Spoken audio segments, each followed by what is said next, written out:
नमस्कार मित्रांनो, birds care इन्फॉर्मेशनमध्ये आपलं स्वागत आहे.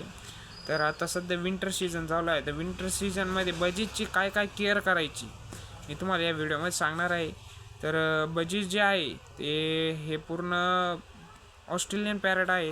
तर हे आपल्या नेचरचे जे हवामान आहे ते बदलल्यानंतर हे बजीज हे आजारी पडत असते. तर त्याच्यासाठी तुम्हाला काही टिप्स सांगत आहे ते फॉलो करा. तर बजीज पॅरटसाठी आता सध्या विंटर सीझन आहे. तर विंटर सीझनमध्ये बजीज हे एकदम हेल्दी आणि जबरदस्त ब्रीड करत असतात. तर ब्रीडसाठी मी काही तुम्हाला टिप्स सांगणार आहे. तर बजीजसाठी तुम्ही दररोज ग्रीन फूड हप्त्यातून 2दा द्या, सॉफ्ट फूड द्या, दररोज द्या सॉफ्ट फूड, आठवड्यातून 4 वेळा सॉफ्ट फूड द्या. त्यांना आपली जी चपाती असते, शिळी चपाती, ताजी नाही, शिळी चपाती असते ना, ती भिजून तुम्ही त्यांना सकाळी खायला द्या. त्याच्यानंतर आपले गहू आपले उकळून चांगले असे नरम होतील ना असे करून द्या त्यांना खायला. त्याच्यानंतर आपली कंगणी दाणा जो स्पेशल आहे, म्हणजे आपलं थोडक्यात राळे, मराठी भाषेत म्हणायचं गेलं तर राळे पण. आणि त्याच्यानंतर जे येतं ते गरम सीडमध्ये येतं ते म्हणजे सूर्यफूल हे बजीजला दिलंच पाहिजे. कारण की सूर्यफूल हे गरम असतं. गरम असल्यामुळे बजीजची शरीरात हीट वाढते. हीट वाढली की बजीज हे ब्रीड करतात.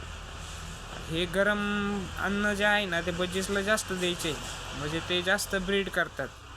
आणि त्याच्यानंतर आपली जी मेथीची भाजी किंवा जो आपल्या शेतातला घास आहे आपण गाई किंवा शेळींना देतो, ते पण आठवड्यातून तुम्ही 2दा दिला तरी चालेल, त्याला काय अडचण नाही.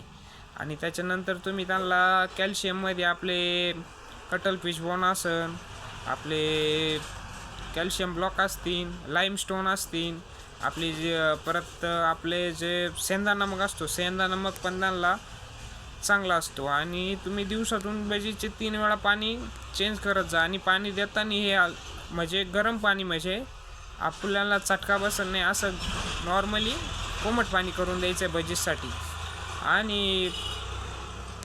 आणि बजीज जे आहे हे त्यांना मटकी प्रोव्हाइड केल्यानंतर बजीजला पूर्णपणे एक क्लचच्या नंतर बजीजला पूर्णपणे आपण रेस्ट दिला पाहिजे. कारण की बजीज हे रेस्ट नाही दिला तर जे नेक्स्ट ब्रीडिंग होती त्यांची ती एवढी जबरदस्त नाही होत, कारण की ते वीक होऊन जातं त्यानंतर एक ब्रीडिंग नंतर. तर तुम्ही एक ब्रीडिंग केल्याच्या नंतर त्यांना एक महिन्याचा गॅप देत जा. त्यांना पूर्णपणे कॅल्शियम, विटॅमिन, विम्ब्रल वगैरे, टेट्रासायक्लिन वगैरे, किंवा मग आपलं एक फूड पण देत जा. त्याच्यात पण असतं चांगली प्रोटीन असतं एक फूडमध्ये पण. तर आपला व्हिडिओ आवडला असेल तर तुम्ही सबस्क्राईब करा, लाईक करा, फॉलो करा. तुमच्या काही शंका असतील ते मला तुम्ही कमेंटमध्ये सांगा. आणि तुमच्या भावाला, म्हणजे तुमचा मराठी भाऊ आहे, तुम्ही त्याला सबस्क्राईब करा, त्याला फॉलो करा.